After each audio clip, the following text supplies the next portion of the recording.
میری بیوی 14 سال کی تھی اور وہ نہیں جانتی تھی کہ سواگ رات میں کیا ہوتا ہے۔ مجھے بہت غصہ آیا کہ اس کے گھر والوں نے اس کو کیوں نہیں سمجھایا۔ پھر میں نے غصے سے کہا، اپنا لہنگا اتارو اور میرے پاس آؤ، میں بتاتا ہوں سواگ رات کیا ہوتا ہے۔ اور پھر میں نے اس کا لہنگا اتار کر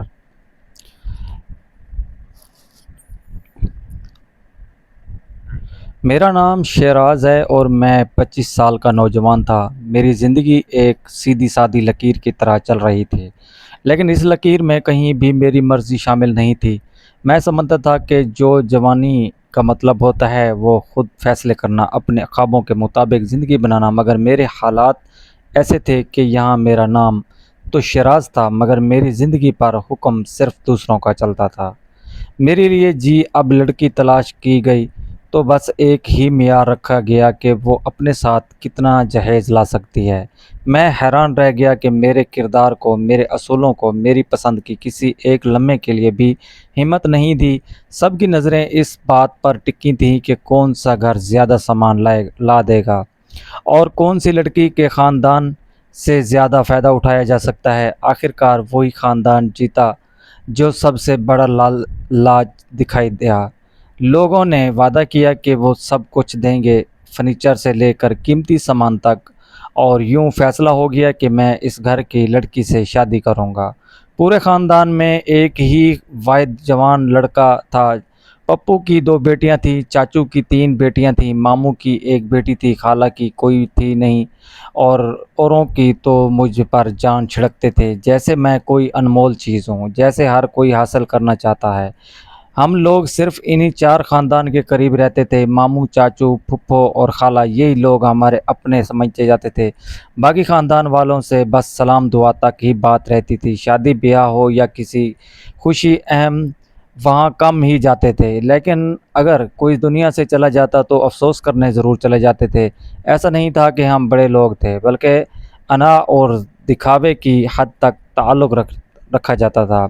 میری ساری جوانی اور میرا بچپن انہی کزنوں میں گزر گیا تھا، اور شاید انہی کے گھر میں یہ بات بسائی گئی تھی کہ میں نے شیراز کا دل جیتنا ہے تاکہ وہ تم میں سے کسی کا نہ ہو جائے۔ اس لیے وہ ہر طرح کی کوشش کرتی تھی۔ کبھی کوئی میرے سامنے آ کر کہتی کہ میں نے تمہارے لیے اپنے ہاتھوں کا کھانا بنایا ہے، کبھی کوئی اپنی مہارتیں دکھانے میں لگی رہتی تھیں، یہ دیکھو یہ رومال میں نے اپنے ہاتھ سے بنایا ہے، یہ سوٹ میں نے سی لیا ہے۔ سب کی کوشش صرف اتنی تھی کہ مجھے وہ گھریلو لگیں، مجھے وہ پسند آ جائیں، مگر میں ان چیزوں سے کوئی فرق نہیں پڑتا تھا۔ مجھے ایسی لڑکی کی ضرورت تھی جو دل کو بھا جائے، میرے ساتھ چل سکے، جو میری ضروریات کو سمجھ سکے، وہ صرف ضروریات جو ہر مرد چاہتا ہے کہ اس کی پوری بیوی پوری دل سے کرے، مگر میری زندگی میں میری پسند کی کوئی ہمت ہی نہیں رکھی گئی۔ جب شادی کی بات ہوئی تو سب کا یہی خواب تھا کہ پڑھا لکھا کمانے والا لڑکا ان کی بیٹی کا شوہر بنے، اس لیے سب نے ایڑی چوٹی کا زور لگایا دیا۔ کوئی چاہتا تھا کہ میں اس کی بیٹی کا نصیب بن جاؤں، سب کی امیدیں مجھ پر لگی ہوئی تھیں، جیسے میں کوئی انعام ہوں، جیسے جیتنے کے لیے مقابلہ کیا جا رہا ہو۔ لیکن آخرکار وہ جیت گئی جس نے سب سے زیادہ فائدہ کھایا۔ خالہ شوہر باہر رہتے تھے اور اچھا کماتے تھے، انہوں نے سب سے بڑے جہیز کا وعدہ کیا اور میرے والدین کو آنکھیں چمک اٹھیں۔ وہ لوگ لالچی تھے اور لالچ کے آگے سب اصول بک جاتے ہیں۔ یوں فیصلہ ہوا کہ میری شادی میری سب سے چھوٹی کزن لاریب سے کر دی جائے گی، اور میرے دل میں اس لمحے جو مایوسی اتری تھی میں آج تک نہیں بھولا۔ لاریب مجھے کبھی اچھی نہیں لگتی تھی، نہ ہی ان کی بات چیت، نہ ہی اس کا انداز، نہ ہی اس کا رویہ، مگر میری مرضی کا کوئی وزن نہیں تھا۔ فیصلہ ہو چکا تھا اور وہ اب مجھے اس فیصلے کو مان کر زندگی گزارنی تھی۔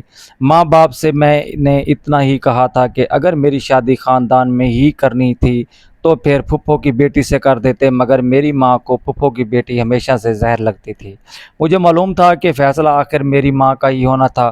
بابا تو بس دکھاوے کے سربراہ تھے، حقیقت میں وہ ماں سے ڈرتے تھے، ان کی آواز کے آگے ایک لفظ تک نہیں بولتے تھے، اس لیے انہوں نے اپنی بہن کی بیٹی کو چن کر میرے سامنے رکھ دیا تھا۔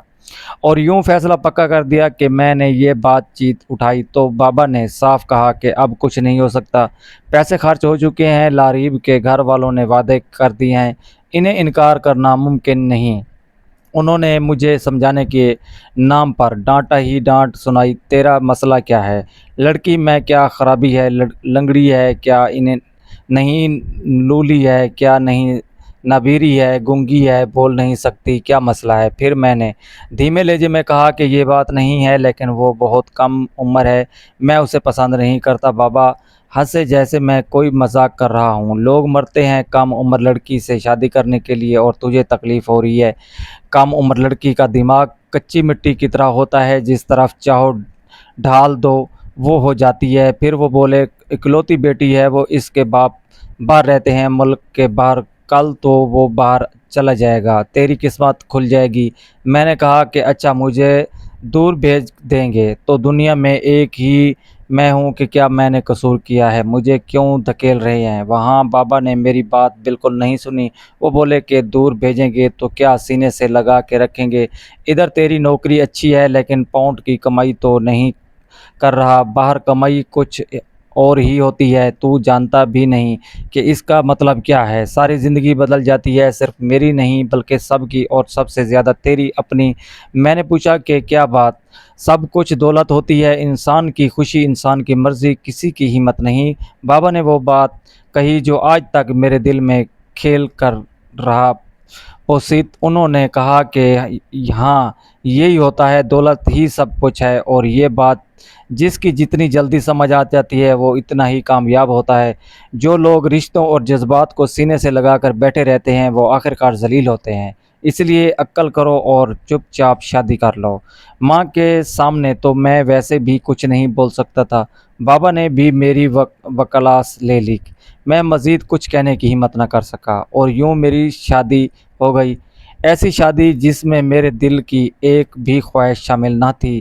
شادی کے دن جب میں نے دیکھا کہ باقی تمام کزنوں میں سے کوئی بھی نہیں آیا تو میرے دل میں ایک عجیب سا گھاؤ لگا۔ صرف ان کے ماں باپ آئے تھے، ایسا لگ رہا تھا جیسے سب نے منہ موڑ لیا ہو، سب کے دل جیسے ٹوٹ گئے ہوں، اور شاید وہ میرا چہرہ تک دیکھنا نہیں چاہتے تھے۔ میں نے خود بھی جانتا تھا کہ یہ سب ان کا حق تھا، میں نے ان میں سے کسی کو اپنی مرضی سے نہیں ٹھکرایا تھا، مگر ٹھکرایا تو میں نے ہی تھا، نہ چاہ کر بھی۔ اتنے دل توڑ کر کیا مجھے خوشی ملنی تھی؟ لیکن میں نے کون سا دل خوشی سے توڑا تھا؟ کون سی مرضی میری شامل تھی؟ یہی سوچ کر میں خاموش رہا، مگر دل اندر سے ڈوبتا جا رہا تھا۔ شادی ہو چکی تھی، لوگوں کے شور شرابے ختم ہو چکے تھے، اور اب میں اپنے کمرے کی طرف جا رہا تھا کہ کمرہ جہاں نئی زندگی کی شروعات ہوتی ہے، مگر میرے اندر خوشی کا ایک قطرہ بھی نہیں تھا۔ ایسا لگ رہا تھا جیسے یہ راستہ مجھے کہیں اور نہیں بلکہ اپنے ہی اندر اندھیرے میں لے جا رہا ہے۔ لوگ کہتے ہیں شادی کے دن تو دل میں لڈو پھوٹتے ہیں، مگر میرے دل میں جیسے پتھر گر رہے تھے۔ میں نے زندگی میں پہلی بار محسوس کیا تھا کہ انسان زندہ ہوتے ہوئے بھی اندر سے بے جان ہو سکتا ہے، اور میں نے اسی بے جان حالت میں اپنے کمرے کی دہلیز پر کھڑا تھا، دل ہی میں نہیں کر رہا تھا اندر جانے کا، جیسے قدم بوجھل ہو گئے تھے۔ سچ کہوں تو باقی جتنی بھی کزن تھیں جب وہ میرے سامنے آگے پیچھے گھومتی تھیں تو مجھے اچھا لگتا تھا، وہ سب کم سے کم میری عمر کی تھیں، ان کے انداز میں خود اعتمادی بھی تھی، سمجھ بھی تھی، اور وہ سب جانتی تھیں کہ ایک لڑکا کسی طرح سوچتا ہے، مگر لاریب کے بارے میں نے غلطی سے بھی کبھی ایسا نہیں سوچا تھا۔ اس کا بچپن میرے سامنے گزرا تھا اور اب اچانک وہ میری بیوی بن گئی تھی۔ یہ بات میرے اندر گہرے قے کی طرح اتر رہی تھی۔ اس شادی میں میرے لیے ایک ہی چیز بچی تھی، اور وہ تھی نفسانی خواہشات، کیونکہ اس کے علاوہ ہمارے رشتے میں کچھ بھی تو نہیں تھا۔ میں نے اسے پسند کرتا تھا، مجھے یقین تھا کہ وہ بھی مجھے پسند نہیں کرتی تھی، کیونکہ اس نے کبھی میرے دل کو اپنی طرف کھینچنے کی کوشش ہی نہیں کی۔ باقی سب جو میرے پیچھے گھومتی تھیں وہ شاید اب کہیں بیٹھی رو رہی تھیں، اور وہ رونا ان کا حق بھی تھا، کیونکہ دل توڑنے والا ہی تھا۔ جو چاہیے مرضی میری نہ بھی ہو خواہش تو میں بھی نہیں تھا، اندر سے سب کچھ خالی خالی لگ رہا تھا۔ خیر ہمت کر کے کمرے میں داخل ہو گیا۔ وہ سامنے بیٹھی ہوئی تھی شرمائے ہوئے انداز میں، مگر میرے اندر کوئی جذبہ نہیں تھا۔ سب کچھ میرے ایک ہی فرض کی طرح ہو گیا تھا، جیسے کوئی ڈیوٹی پوری کرنی ہو۔ اس کا گھونگھٹ اٹھانا بھی میرے لیے ایک ذمہ داری تھی، اس کا ہاتھ میں نے سونے کی انگوٹھی ڈال کر منہ دکھائی دینا بھی، اور پھر اس کے بعد وہ جملے بولنا جو ہر نیا دولہا بولتا ہے کہ اس رشتے کی شروعات کرتے ہیں۔ مگر جب میں نے ایسا کچھ کہنے کی بارے میں سوچا تو اس نے اچانک کہا کہ مجھے تھوڑا وقت چاہیے، مجھے ابھی پتہ نہیں کہ شادی کا مطلب کیا ہوتا ہے۔ اس کی بات سن کر میرے اندر آگ بھڑک اٹھی۔ مجھے بہت غصہ آیا کہ اگر میرے ماں باپ اور خالہ نے مل کر میری شادی کرائی تھی تو کم سے کم اپنی بیٹی کو یہ تو بتا دیتے کہ شادی کا مطلب کیا ہوتا ہے۔ دنیا میں کون ہے جو آج کے دور میں شادی کا مطلب نہ جانتا ہو؟ ہر بندے کے ہاتھ میں فون ہے، سوشل میڈیا ہر بات سمجھا دیتا ہے۔ لارب کا اپنا فون بھی سائیڈ میں رکھا ہوا تھا، وہ بھی کسی عام لڑکی کی طرح دنیا دیکھتی ہوگی، مگر پھر بھی اس نے کہا کہ اسے سمجھ نہیں۔ میں نے غصے کو دباتے ہوئے کہا کہ میں تمہیں سمجھا دیتا ہوں، مگر وہ نرم آواز میں کہنے لگی مجھے نہیں سمجھنا، ابھی بس مجھے تھوڑی دیر کے لیے چھوڑ دیں، کچھ دنوں کے لیے مجھے اکیلا رہنے دیں۔ اس کی آواز آرام سے تھی، مگر میرے اندر غصہ بڑھ گیا تھا۔ میں نے سخت لہجے میں کہا میں بھی تمہارے ساتھ رہنے کے لیے مرا نہیں جا رہا۔ حیران ہو گئی کیونکہ اس نے تو دھیمے انداز میں بات کی تھی، مگر میں نے اچانک غصے کا اظہار کر دیا تھا۔ وہ خاموش ہو گئیں، کچھ نہ بول رہی، جیسے میرے لیے اس کو ڈرا رہا۔ میں سمجھ گیا کہ وقت کے ساتھ ساتھ اسے اندازہ ہو جائے گا کہ میں اس کا شوہر ہوں، یہ میری شوہر نہیں، یہ میں سوچ بھی سمجھ اربوں یہ احساس فرق ہے کہ وہ سوچ سمجھ کر بولے کیونکہ اس کے گھر میں فیصلہ ہی کرتا ہوں میں نے، دکھانے کے لیے کہ مجھے کوئی شوق نہیں ہے اس کے قربت کا۔ میں صوفے پر جا کر لیٹ گیا، میں نے اسے ایک لفظ بھی نہیں کہا، بس کروٹ بدل کر آنکھیں بند کر لیں تاکہ اسے صاف پتہ چل جائے کہ میں اس کے پیچھے نہیں پھر رہا، میں اس کے پاس جانا نہیں چاہتا۔ وہ اپنے بستر پر بیٹھی ہی رہی اور میں صوفے پر لیٹا سوچتا رہا کہ کیا ایسی شادیوں میں کبھی خوشی جاگتی ہے یا دونوں لوگ صرف سارے عمر فرض نبھاتے ہیں اور بس زندگی اس طرح چلتی رہتی ہے جیسے کوئی بیکار کہانی جو نہ شروع اچھی نہ ہو انجام۔ میں نے تو یہی سوچا تھا کہ بس اس کے بعد وہ چپ کر کے اپنی زندگی گزارے گی اور میں اپنی زندگی گزاروں گا، اگر ہمارے بیچ کبھی کوئی تعلق بنا تو الگ بات ہے، ورنہ میں اپنی دنیا میں رہوں گا اور وہ اپنی۔ مگر صبح ہوتے ہی اس نے سب الٹا پھلٹا کر دیا۔ وہ کام کیا جس نے میری پوری انا توڑ دی۔ صبح اس نے جا کر میرے رویے کی پوری داستان سیدھی میرے ماں باپ کو سنا دی، اور اس وقت اس کی ماں ناشتہ لے کر ہمارے گھر آئی تھی۔ اس کے سامنے بھی وہی باتیں دہرا دیں۔ وہ صاف کہہ رہی تھی کہ پہلی رات میں نے اسے ڈانٹا، اس پر غصہ کیا اور اسے کہا کہ تمہیں کچھ سکھا کر نہیں بھیجا۔ اس نے بات ایسے انداز میں کی کہ جیسے میں کوئی ظالم شوہر ہوں اور وہ معصوم مظلوم لڑکی۔ میں ایک لمحے میں اپنے ماں باپ کے سامنے بھی شرمندہ ہو گیا اور اپنی خالہ کے سامنے بھی۔ خالہ تو ناشتہ رکھ کے خاموشی سے بیٹی کو لے گئی اور کہا کہ شام کو آ جانا، مختلاوے کی رسم ہے۔ ظاہر ہے وہ تو لے کر جانا ہی چاہتی تھی، لیکن اس کے بعد میرے گھر میں جو تماشا ہوا وہ کبھی نہیں بھول سکتا۔ امی ابو نے میری جو کلاس لی وہ میری زندگی میں پہلی بار اتنی سخت تھی کہ ایک جس منہ کہہ رہا تھا کہ مجھے شادی کی کوئی خوشی نہیں، اب لوگوں نے زبردستی کروائی ہے اور اب اس کے ساتھ بڑی بڑی باتیں کر کے ہمیں شرمندہ کر دیا۔ امی کا لہجہ جلا دینے والا تھا، ابو کی آنکھوں میں بھی غصہ تھا اور مایوسی بھی۔ انہوں نے کہا کہ وہ لاڈلی بیٹی ہے اس لیے ذرا ذلیل کر بات کرتی ہے۔ میں نے سختی سے کہا کہ اگر لاڈلی ہے نہ لاڈلی بیوی تو نہیں، میری لاڈلی بیوی بننے کے لیے اسے بھی بہت کچھ کرنا پڑے گا، لیکن اس نے تو پہلے دن ہی میری عزت اتار دی۔ مجھے تو نہیں لگتا کہ اس کے ساتھ پوری زندگی گزارے گی۔